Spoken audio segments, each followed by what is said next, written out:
Student Body by F.L. Wallace. When a really infallible scientific bureau makes a drastically serious error, the data must be wrong. But wrong in what way? The morning that they were fully committed to the planet, the executive officer stepped out of his ship. It was not quite dawn. Executive Hafner squinted in the early light, his eyes opened wider, and he promptly went back inside. 3 minutes later he reappeared with the biologist in tow. "Last night you said there was nothing dangerous," said the executive. "Do you still think it's so?" Denno Marin stared. "I do." What his voice lacked in conviction it made up in embarrassment. He laughed uncertainly. "This is no laughing matter. I'll talk to you later." The biologist stood by the ship and watched as the executive walked to the row of sleeping colonists. "Mrs. Athel," said the executive as he stopped beside the sleeping figure.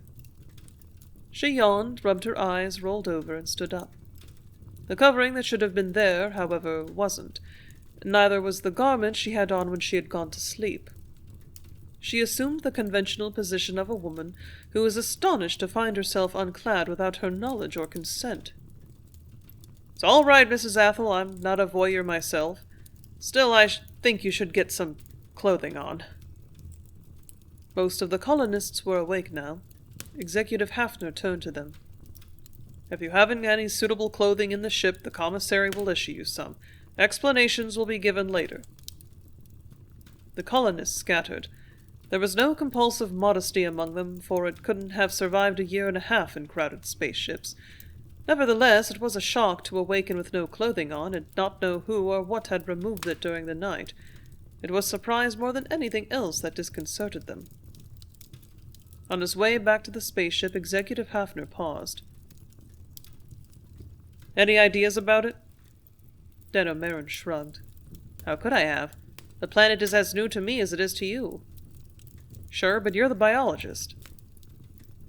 As the only scientist in a crew of rough-and-ready colonists and builders, Marin was going to be called on to answer a lot of questions that weren't in his field.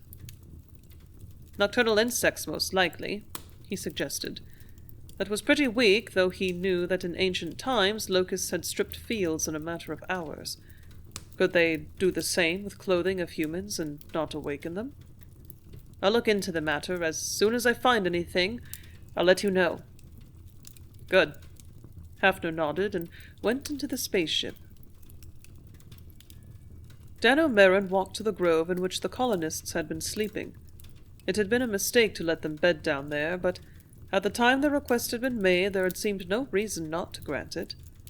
After 18 months in crowded ships, everyone naturally wanted fresh air and the rustle of leaves overhead.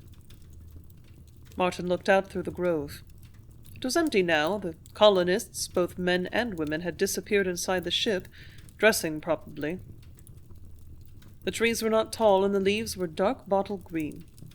Occasional huge white flowers caught sunlight that made them seem larger than they were. It wasn't Earth, and therefore the trees couldn't be magnolias. For they reminded Marin of magnolia trees, and thereafter he always thought of them as that. The problem of the missing clothing was ironic. Biological Survey never made a mistake, and yet obviously they had. They had listed the planet as the most suitable for man out of any so far discovered. Few insects, no dangerous animals, and a most equitable climate. They had named it Glade because that was the word which fitted best. The whole landmass seemed to be one vast and pleasant meadow. Evidently, though, there were things about the planet that Biological Survey had missed. Marin dropped to his knees and began to look for clues. If insects had been responsible, there ought to be a few dead ones, crushed perhaps as the colonists rolled over in their sleep. There were no insects, however, either live or dead. He stood up in disappointment and walked slowly through the grove. It might be the trees. At night they could exude a vapor which was capable of dissolving the material from which the clothing had been made. Far-fetched, but not impossible. He crumbled a leaf in his hands and rubbed it against his sleeve. A pungent smell, but nothing happened. That didn't disprove the theory, of course. He looked out through the trees at the blue sun. It was bigger than Sol, but farther away. At Glade it was about equal to sun on Earth. He almost missed the bright eyes that regarded him from the underbrush. Almost, but didn't. The domain of biology begins at the edge of the atmosphere. It includes the brush and the small creatures that live in it. He swooped down on it. The creature fled squealing. He ran it down in the grass outside the grove. It collapsed into quaking flesh as he picked it up. He talked to it gently, and the terror subsided. It nibbled contentedly on his jacket as he carried it back to the ship. Executive Hafner stared unhappily into the cage. It was an undistinguished animal, small and something like an underdeveloped rodent. Its fur was sparse and stringy, unglamorous. It would never be an item in the fur export trade. "Can we exterminate it?" asked Hafner.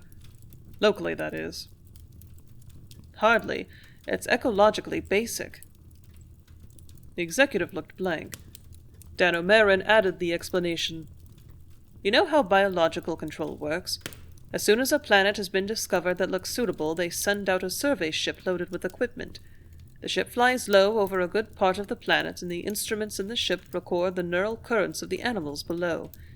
The instruments can distinguish the characteristic neural patterns of anything that has a brain, including insects. Anyway, they have a pretty good idea of the kinds of animals on the planet and their relative distribution. Naturally, the survey party takes a few specimens. They have to in order to correlate the pattern with the actual animal, otherwise the neural pattern would merely be a meaningless squiggle on a microfilm. The survey shows that this animal is one of only 4 species of mammals on the planet. It is also the most numerous." Hafner grunted. "So if we kill them off here, others will swarm in from surrounding areas?" "That's about it. There are probably millions of them on this peninsula. Of course, if you want to put a barrier across the narrow connection to the mainland, you might be able to wipe them out locally." The executive scowled. A barrier was possible, but it would involve more work than he cared to expend. "What do they eat?" he asked truculently. "A little bit of everything, apparently. Insects, fruits, berries, nuts, succulents, and grain." Dan O'Marin smiled. "I guess it could be called an omnivore. Now that our clothing is handy, it eats that, too." Hafner didn't smile. "I thought our clothing was supposed to be vermin-proof." Marin shrugged. "It is on 27 planets. On the 28th, we meet up with a little fella that has better digestive fluids. That's all." Hafner looked pained. "Are they likely to bother the crops we plant?" "Offhand, I would say they aren't, but then I would have said the same about our clothing." Hafner made up his mind. "All right, you worry about the crops. Find some way to keep them out of the fields. Meanwhile, everyone sleeps in the ship until we can build dormitories." Individual dwelling units would have been more appropriate in the colony at this stage, thought Marin, but it wasn't for him to decide. The executive was a man who regarded a schedule as something to be exceeded. "The omnivore," began Marin. Hafner nodded impatiently. "Work on it," he said, and walked away. The biologist sighed. The omnivore really was a queer little creature, but it was by no means the most important thing on Glade. For instance, why were there so few species of land animals on the planet? No reptiles, numerous birds, and only 4 kinds of mammals. Every comparable planet teemed with a wild variety of life. Glade, in spite of seemingly ideal conditions, hadn't developed. Why? He had asked biological controls for this assignment because it had seemed an interesting problem. Now, apparently, he was being pressed into service as an exterminator. He reached into the cage and picked up the omnivore. Mammals on Glade were not unexpected. Parallel development took care of that. Given roughly the same kind of environment, similar animals would usually evolve. In the late Carboniferous forest on Earth, there had been creatures like the omnivore, the primitive mammal from which all others had evolved. On Glade, that kind of evolution just hadn't taken place. What had kept nature from exploiting its evolutionary potentialities? There was the real problem, not how to wipe them out. Marin stuck a needle in the omnivore. It squealed, then relaxed. He drew out the blood and set it back in the cage. He could learn a lot about the animal from trying to kill it. The quartermaster was shouting, though his normal voice carried quite well. "How do you know it's mice?" the biologist asked him. "Look!" said the quartermaster angrily. Merrin looked. The evidence did indeed indicate mice. Before he could speak, the quartermaster snapped, "Don't tell me they're only mice-like creatures, I know that. The question is, how do I get rid of them?" "Have you tried poison?" "Tell me what poison to use, and I'll use it." It wasn't the easiest question to answer. What was poisonous to an animal he had never seen and knew nothing about? According to the biological survey, the animal didn't exist. It was unexpectedly serious. The colony could live off the land and was expected to, but another group of colonists was due in 3 years. The colony was supposed to accumulate a surplus of food to feed the increased members. If they couldn't store the food they grew any better than the concentrates, the surplus was going to be scanty. Merrin went over the warehouse thoroughly. It was the usual early construction of a colonial world. Not aesthetic, it was sturdy enough. Fused dirt floor, reinforced foot-thick walls, a ceiling slab of the same. The whole was bound together with a molecular cement that made it practically airtight. It had no windows. There were 2 doors. Certainly it should keep out rodents. A closer examination revealed an unexpected flaw. The floor was hard as glass, no animal could gnaw through that, but like glass it was also brittle.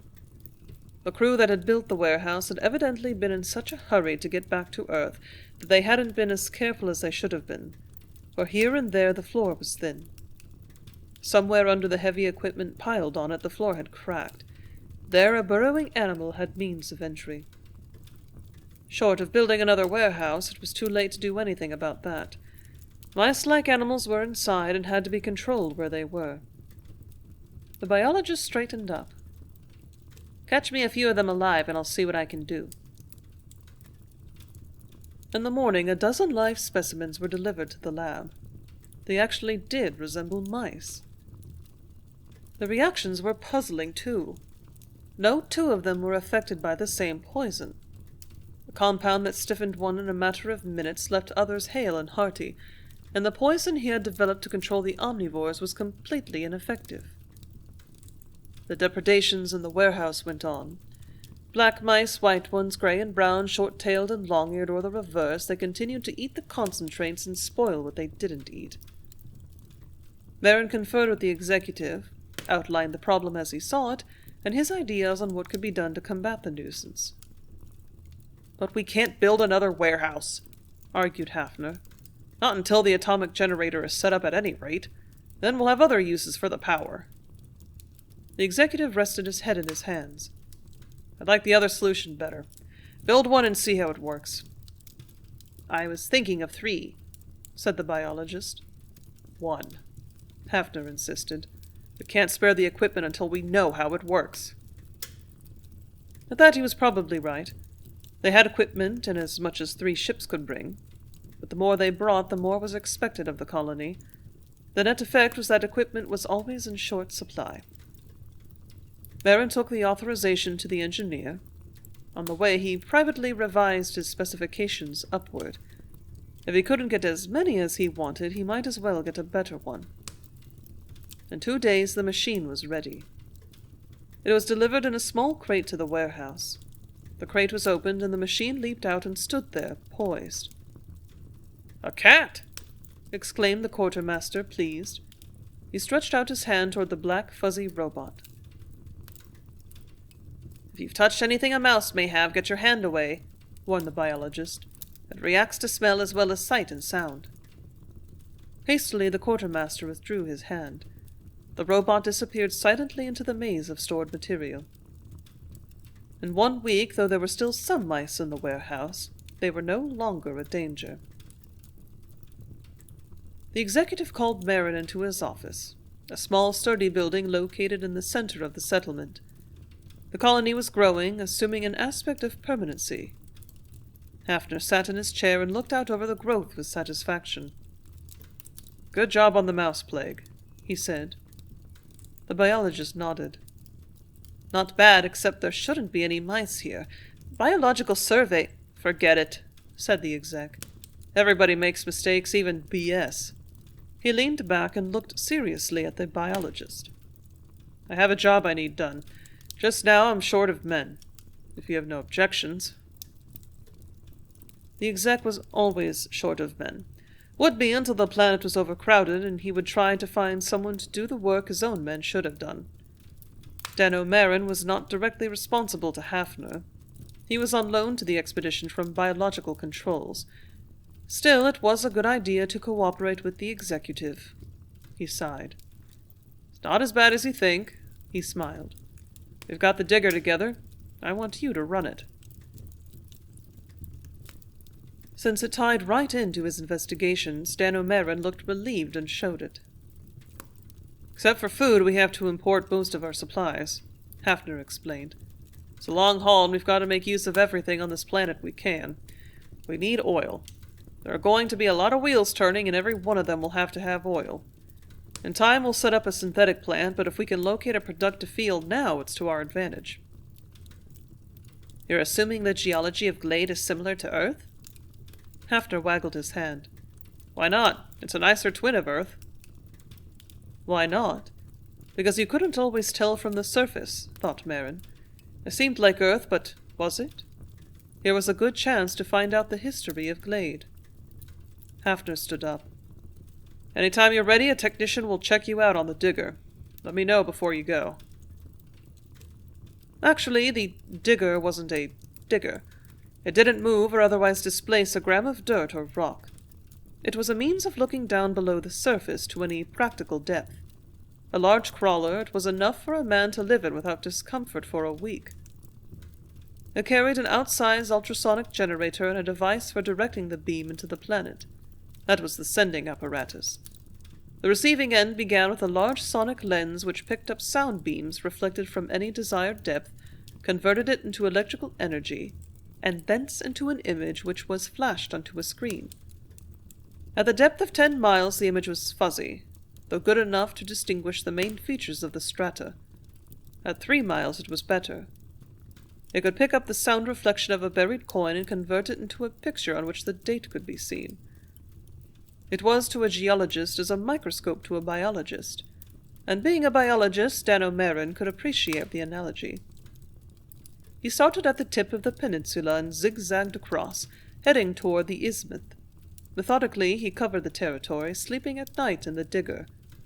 On the morning of the 3rd day, he discovered oil traces, and by that afternoon he had located the main field.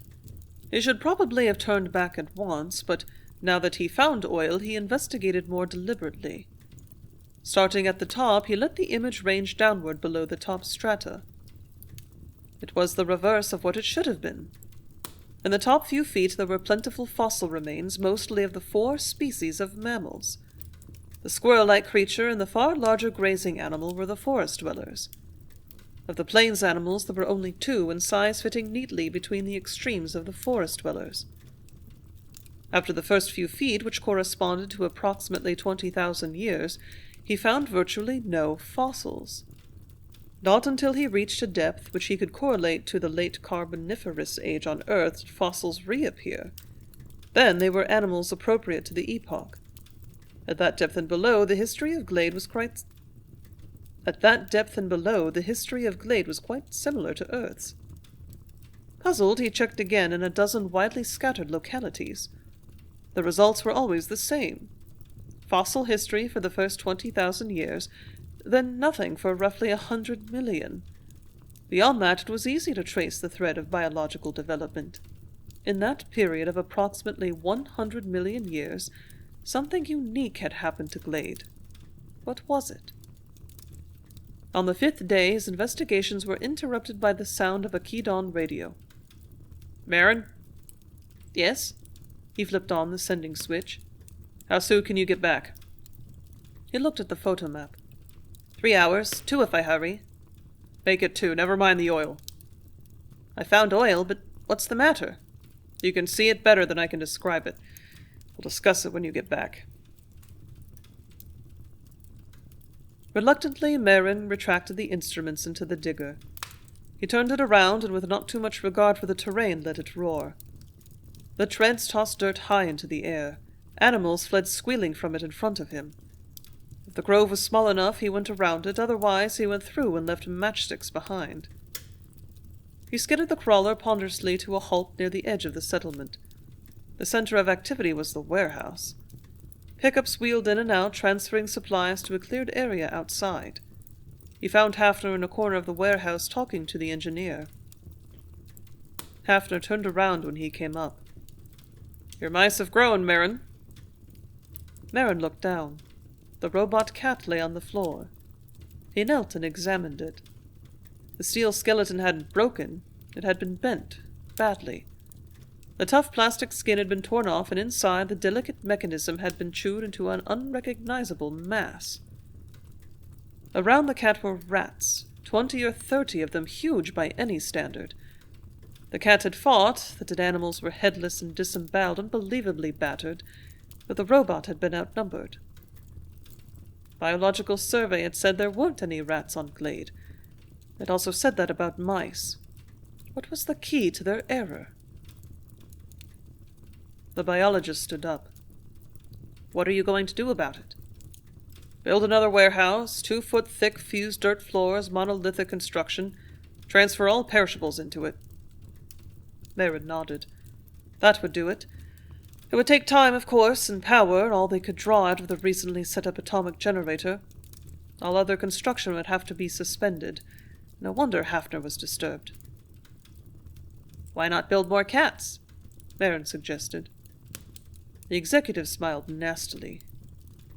"You weren't here when we opened the doors. The warehouse was swarming with rats. How many robot cats would we need? 5? 15? I don't know. Anyway, the engineer tells me we have enough parts to build 3 more cats. The one lying there can't be salvaged." It didn't take an engineer to see that, thought Merrin. Hafner continued, "If we need more, we'll have to rob the computer in this spaceship, and I refuse to permit that." Obviously he would. The spaceship was the only link with Earth until the next expedition brought more colonists. No exec in his right mind would permit the ship to be crippled. But why had Hafner called him back? Merely to keep him informed of the situation? Hafner seemed to guess his thoughts. "At night we'll floodlight the supplies we remove from the warehouse. We'll post a guard armed with decharged rifles until we can move the food into the new warehouse. That'll take about 10 days. Meanwhile, our fast crops are ripening. It's my guess the rats will turn to them for food. In order to protect our future food supply, you'll have to activate your animals." The biologist started. "But it's against regulations to loose any animal on a planet until complete investigation of the possible ill effects is made." "That takes 10 or 20 years. This is an emergency and I'll be responsible. In writing if you want." The biologist was effectively countermanded. Another rabbit-infested Australia or the planet that the snails took over might be in the making, but there was nothing he could do about it. "I hardly think they'll be of any use against rats this size," he protested. "You've got hormones? Apply them." The executive turned and began discussing construction with the engineer. Merrin had the dead rats gathered up and placed in the freezer for further study. After that, he retired to the laboratory and worked out a course of treatment for the domesticated animals that the colonists had brought with them. He gave them the first injections and watched them carefully until they were safely through the initial shock phase of growth. As soon as he saw they were going to survive, he bred them. Next he turned to the rats. Of note was the wide variation in size. Internally, the same thing was true. They had the usual organs, but the proportions of each varied greatly, more than is normal, nor were their teeth uniform. Some carried huge fangs set in delicate jaws. Others had tiny teeth that didn't match the massive bone structure. As a species, they were the most scrambled the biologist had ever encountered. He turned the microscope on their tissues and tabulated the results. There was less difference here between individual specimens, but it was enough to set him pondering. The reproductive cells were especially baffling.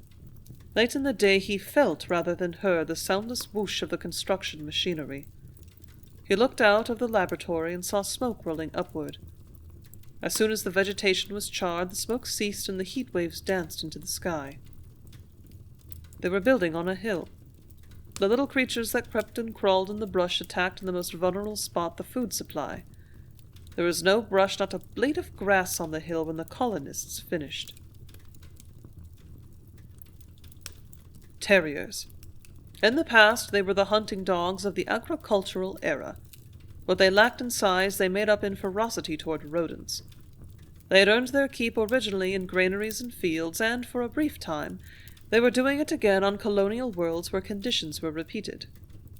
The dogs the colonists brought had been terriers.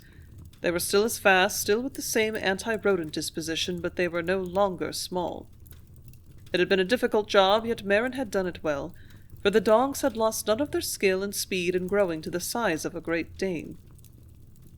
The rats moved in on the fields of fast crops. Fast crops were made to order for a colonial world. They could be planted, grown, and harvested in a matter of weeks. After 4 such plantings, the fertility of the soil was destroyed, but that meant nothing in the early years of a colonial planet, for land was plentiful. The rat tide grew in the fast crops, and the dogs were loosed on the rats. They ranged through the fields, hunting. A rush, a snap of their jaws, the shake of a head, and the rat was tossed aside, its back broken. The dogs went on to the next. Until they could not see, the dogs prowled and slaughtered. At night they came in bloody, most of it not their own, and exhausted. Merrin pumped them full of antibiotics, bandaged their wounds, and fed them through their veins, and shot them into sleep. In the morning he awakened them with an injection of stimulant, and sent them tingling into battle. It took the rats 2 days to learn they could not feed during the day. Not so numerous, they came at night. They climbed on the vines and nibbled the fruit. They gnawed growing grain and ravaged vegetables. The next day the colonists set up lights. The dogs were with them, discouraging the few rats who were still foolish enough to forage while the sun was overhead. An hour before dusk, Merrin called the dogs in and gave them an enforced rest. He brought them out of it after dark and took them to the fields, staggering. The scent of rats revived them. They were eager as ever, if not quite so fast. The rats came from the surrounding meadows, not singly or in 2s and 3s as they had before. Squealing and rustling the grass, they moved toward the fields. This time they came together. It was dark, and though he could not see them, Merrin could hear them. He ordered the great lights turned on in the area of the fields. The rats stopped under the glare, milling around uneasily. The dogs quivered and whined. Merrin held them back. The rats assumed their march, and Merrin released the dogs. The dogs charged in to attack, but didn't dare brave the main mass. They picked off the stragglers and forced the rats into a tighter formation. After that, the rats were virtually unassailable. The colonists could have burned up the bunched-up rats with the right equipment, but they didn't have it and couldn't get it for years. Even if they'd had it, the use of such equipment would endanger the crops, which they had to save if they could. It was up to the dogs. The rat formation came to the edge of the fields and broke. They could face a common enemy and remain united, but in the presence of food they forgot that unity and scattered. Hunger was a great divisor. The dogs leaped joyously in pursuit. They hunted down the starved rodents one by one and killed them as they ate. When daylight came, the rat menace had ended. The next week the colonists harvested and processed the food for storage and immediately planted another crop. Merrin sat in the lab and tried to analyze the situation. The colony was moving from crisis to crisis, all of them involving food. In itself, each critical situation was minor, but lumped together they could all add up to failure. No matter how we looked at it, they just didn't have the equipment they needed to colonize Glade. The fault seemed to lie with the biological survey. They hadn't reported the presence of pests that were endangering the food supply. Regardless of what the exec thought about them, survey knew their business. If they said there were no mice or rats on Glade, then there hadn't been any. When the survey was made? The question was, when did they come, and how did they get here? Merrin sat and stared at the wall, turning over hypotheses in his mind, discarding them when they failed to make sense. His gaze shifted from the wall to the cage of the omnivores, the squirrel-sized forest creature. The most numerous animal on Glade, it was commonplace sight to the colonists. And yet it was a remarkable animal, more than he had realized. Plain and insignificant in appearance, it might be the most important of any animal man had encountered on the many worlds he had settled on. The longer he watched, the more Merrin had become convinced of it. He sat, silent, observing the creature, not daring to move. He sat until it was dark and the omnivore resumed its normal activity. Normal. The word didn't apply on Glade. The interlude with the omnivore provided him with one answer. He needed another one. He thought he knew what it was, but he had to have more data, additional observations. He set up his equipment carefully on the fringes of the settlement. There and in no other place existed the information he wanted. He spent time in the digger checking his original investigations. It added up to a complete picture. When he was certain of his facts, he called on Hafner. The executive was congenial. It was a reflection of the smoothness with which the objectives of the colony were being achieved. "Sit down," he said affably. "Smoke?" The biologist sat down and took a cigarette. "I thought you'd like to know where the mice came from," he began. Hafner smiled. "Now they won't bother us any more. I've also determined the origin of the rats. They're under control. We're doing nicely." On the contrary, thought Merrin. He searched for a proper beginning. "Glade has an Earth-type climate and topography," he said. "Has had for the past 20,000 years. Before that, about 100 million years ago, it was also like Earth of the comparable period." He watched the look of polite interest settle on the executive's face as he stated the obvious. Well, it was obvious up to a point. The conclusions weren't, though. Between 100 million years and 20,000 years ago, something happened to Glade," Merrin went on. "I don't know the cause. It belongs to cosmic history, and we may never find out. Anyway, whatever the cause, fluctuations in the sun, unstable equilibrium of forces within the planet, or perhaps an encounter with an interstellar dust cloud of variable density, the climate on Glade changed. It changed with inconceivable violence, and it kept on changing.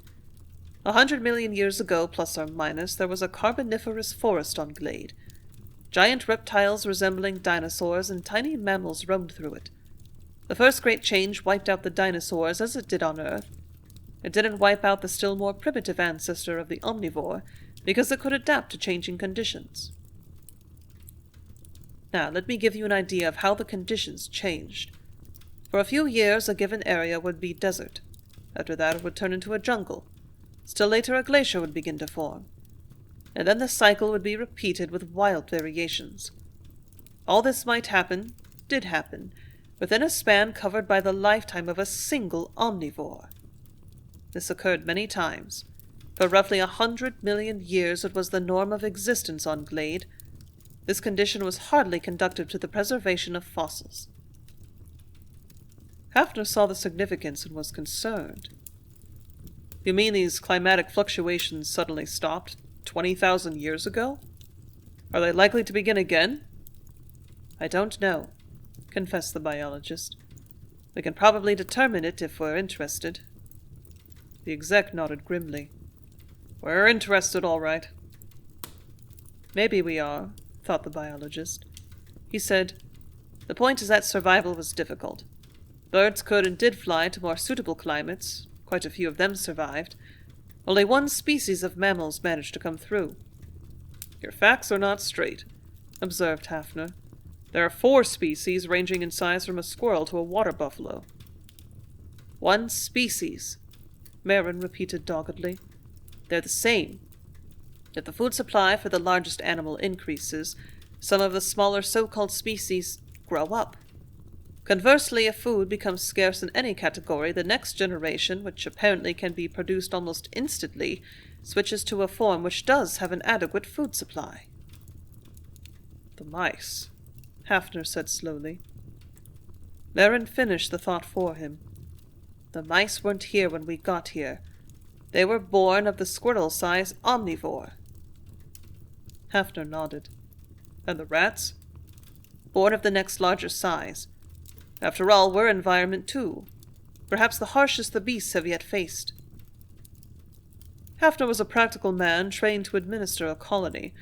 Concepts were not his familiar ground. Mutations, then? But I thought... The biologist smiled. It was thin and cracked at the edges of his mouth. On Earth it would be mutation. Here it is merely normal evolutionary adaptation. He shook his head. I never told you, but omnivores, though they could be mistaken for an animal from Earth, have no genes or chromosomes. Obviously they do have heredity, but how it is passed down I don't know. However it functions, it responds to external conditions far faster than anything I've ever encountered. Hafner nodded to himself. And we'll never be free from pests. He clasped and unclasped his hands. Unless, of course, we rid the planet of all animal life. Radioactive dust? Asked the biologist. They have survived worse. The exec considered alternatives. Maybe we should leave the planet and leave it to the animals. Too late, said the biologist. They'll be on Earth too, and all the planets we've settled on. Hafner looked at him. The same pictures formed in his mind that Merrin had thought of. 3 ships had been sent to colonize Glade. 1 had remained with the colonists' survival insurance in case anything unforeseen happened. 2 had gone back to Earth to carry the report that all was well and more supplies were needed. They had also carried specimens from the planet. The cages those creatures were kept in were secure, but a smaller species could get out, must already be free inhabiting undetected the cargo spaces of the ships. There was nothing they could do to intercept those ships, and once they reached Earth, would the biologists suspect? Not for a long time. First, a new kind of rat would appear. A mutation could account for that. Without specific knowledge, there would be nothing to connect it with the specimens picked up from Glade. We have to stay, said the biologist. We have to study them, and we can do it best here. He thought of the vast complex of buildings on Earth. There was too much invested to tear them down and make them vermin-proof. Billions of people could not be moved off the planet while the work was being done. They were committed to Glade not as a colony, but as a gigantic laboratory. They had gained 1 planet, and lost the equivalent of 10, perhaps more, when the destructive properties of the omnivores were finally assessed. A rasping animal cough interrupted the biologist's thoughts. Hafner jerked his head and glanced out the window. Lips tight, he grabbed a rifle off the wall and ran out. Merrin followed him. The exec headed toward the fields where the second fast crop was maturing. On top of a knoll, he stopped and knelt. He flipped the dial to extreme charge, aimed, and fired. It was high. He missed the animal in the field. A neat strip of smoking brown appeared in the green vegetation. He aimed more carefully and fired again. The charge screamed out of the muzzle. It struck the animal on the forepaw. The beast leaped high in the air and fell down dead and broiled. They stood over the animal Hafner had killed. Except for the lack of markings, it was a good imitation of a tiger. The exec prodded it with his toe. We chase the rats out of the warehouse and they go to the fields, he muttered. They hunt them down in the fields with dogs and they breed tigers. Easier than rats, said Merrin. We can shoot tigers. He bent down over the slain dog near which they had surprised the big cat. The other dog came whining from the far corner of the field to which he had fled in terror. He was a courageous dog, but he could not face the great carnivore. He whimpered and licked the face of his mate. The biologist picked up the mangled dog and headed toward the laboratory. You can't save her, said Hafner morosely. She's dead. But the pups aren't. We'll need them. The rats won't disappear merely because tigers have showed up. The head drooped limply over his arm, and blood seeped into his clothing as Hafner followed him up the hill. We've been here 3 months, the exec said suddenly. The dogs have been in the fields only 2. and yet the tiger was mature. How do you account for something like that? Merrin bent under the weight of the dog. Hafner never would understand his bewilderment. As a biologist, all his categories were upset. What did evolution explain? It was a history of organic life on a particular world. Beyond that world, it might not apply. Even about himself there were many things man didn't know, dark patches in his knowledge which theory simply had to pass over. About other creatures his ignorance was sometimes limitless. Birth was simple. It occurred on countless planets. Meek grazing creatures, fierce carnivores, the most unlikely animals gave birth to their young. It happened all the time, and the young grew up, became mature, and mated. He remembered that evening in the laboratory. It was accidental. What if he had been elsewhere, not witnessed it? They would not know what little they did. He explained it carefully to Hafner. The survival factor is high, and there's a great disparity in size. The young need not ever be young. They may be born as fully functioning adults. Although not at the rate it had initially set, the colony progressed. The fast crops were slowed down and a more diversified selection was planted. New buildings were constructed and the supplies that were stored in them were spread out thin for easy inspection. The pups survived and within a year shot up to maturity. After proper training, they were released to the fields where they joined the older dogs. The battle against the rats went on. They were held in check, though the damage they caused was considerable. The original animal, unchanged in form, developed an appetite for electrical insulation. There was no protection except to keep the power on at all times. Even then there were unwelcome interruptions until the short was located and the charred carcass was removed. Vehicles were kept tightly closed or parked only in vermin-proof buildings. While the plague didn't increase in numbers, it couldn't be eliminated either. There was a flurry of tigers, but they were larger animals and were promptly shot down. They prowled at night, so the colonists were assigned to guard the settlement around the clock. Where lights failed to reach, the infrared scope did. As fast as they came, the tigers died. Except for the first one, not a single dog was lost. The tigers changed, though not in form. Externally they were all big and powerful killers, but as the slaughter went on, Merrin noticed one astonishing fact. The internal organic structure became progressively more immature. The last one that was brought to him for examination was the equivalent of a newly born cub. That tiny stomach was suited more for the digestion of milk than meat.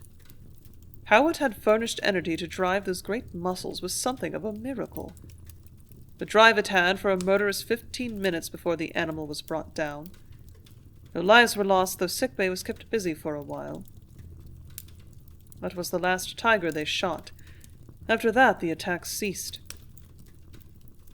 The seasons passed and nothing new occurred. A spaceship civilization, or even that fragment of it represented by the colony, was too much for the creature, which Merrin by now had come to think of as the omnimal. It had evolved out of a cataclysmic past, but it could not meet the challenge of the harshest environment. Or so it seemed. 3 months before the next colonists were due, a new animal was detected. Food was missing from the fields. It was not another tiger, they were carnivorous, nor rats, for vines were stripped in a manner that no rodent could manage.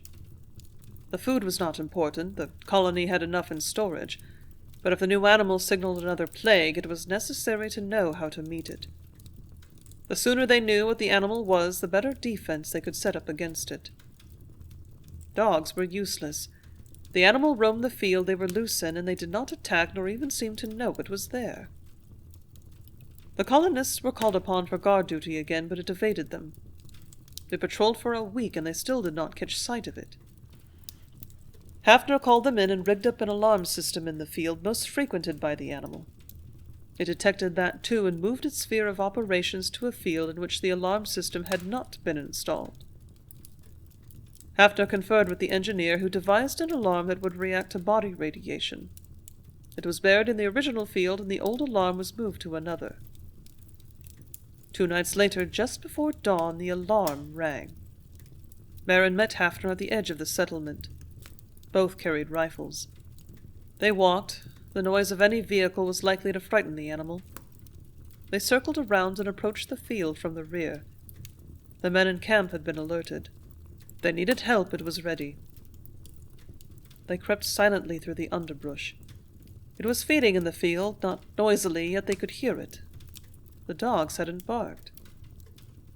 They inched nearer. The blue sun of Glade came up and shone full on their quarry. The gun dropped in Hafner's hands. He clenched his teeth and raised it again.